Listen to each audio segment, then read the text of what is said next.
On a biting, bitterly cold New Year's Eve, a poor little girl wandered the deserted streets, her bare feet red and blue from the freezing cold. This is the tale of our young heroine, known by all as the Little Match Girl. Her circumstances were dire, her clothes were thin, and they offered no protection against the harsh winter cold. The icy winds whipped around her, each gust a cruel reminder of her plight.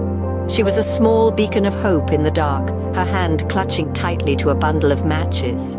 She tried to sell them, a tiny voice lost in the wind, but those who passed by paid her no mind. They were too wrapped up in their own warm worlds to notice the little girl with matches shivering in the cold. With no place to go, she huddled in a narrow alley, hoping to find some respite from the biting cold. The tale of the Little Match Girl was just beginning. In the biting cold, she struck her first match, seeking a bit of warmth. A tiny flame sparked to life, casting an inviting glow against the frosty night. It was a small beacon of hope and warmth in the midst of the icy winter. The little flame danced and flickered, casting shadows that came alive on the snow-covered ground.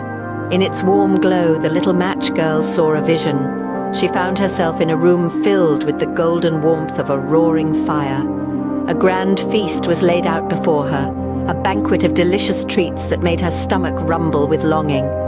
The aroma of roasted meats and sweet pastries filled the air, making her mouth water. She reached out, hoping to touch the tantalizing vision.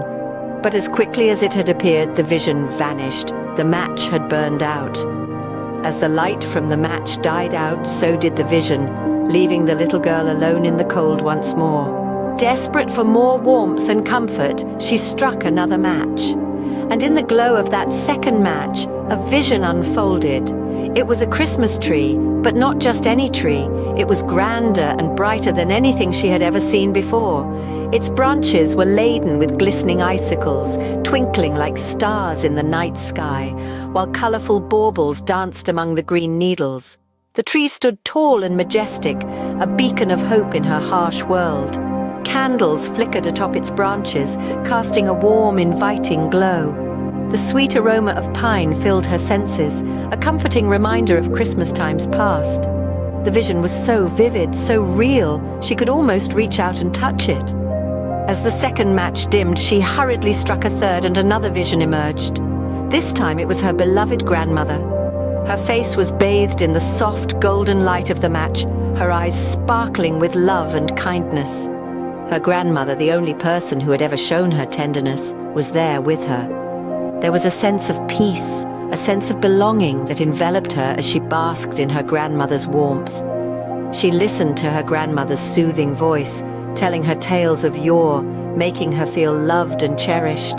But like the visions before, these too disappeared with the dying light of the matches, leaving her yearning for more. With the last of her matches, she struck again, hoping to see her grandmother once more. As the flame flickered to life, her grandmother appeared more vivid and beautiful than ever before. Her eyes twinkled like the stars in the clear winter sky, and her smile was as warm and comforting as the summer sun. In the comforting glow of the match, the girl felt all her worries melt away. Her grandmother, with a voice as soothing as a lullaby, promised to take her to a place far away, a place called heaven. There, she assured, the little girl would never feel the biting cold of winter, the gnawing hunger in her belly, or the crushing loneliness that came with being forgotten. The girl's heart swelled with a joy she had never before experienced. Her grandmother's words painted a picture of a world filled with love, warmth, and the promise of never being alone. As the flame of the match slowly died out, the girl's spirit soared, ready to embark on a journey to a place where suffering was no more. As the morning light crept in, passers-by found the girl frozen in the bitter cold. Yet on her face was a smile, serene and content. It was as if she had found something they couldn't see, something they couldn't understand. And so the little match girl found her escape from the cold, cruel world, finding warmth and love in a place beyond our reach.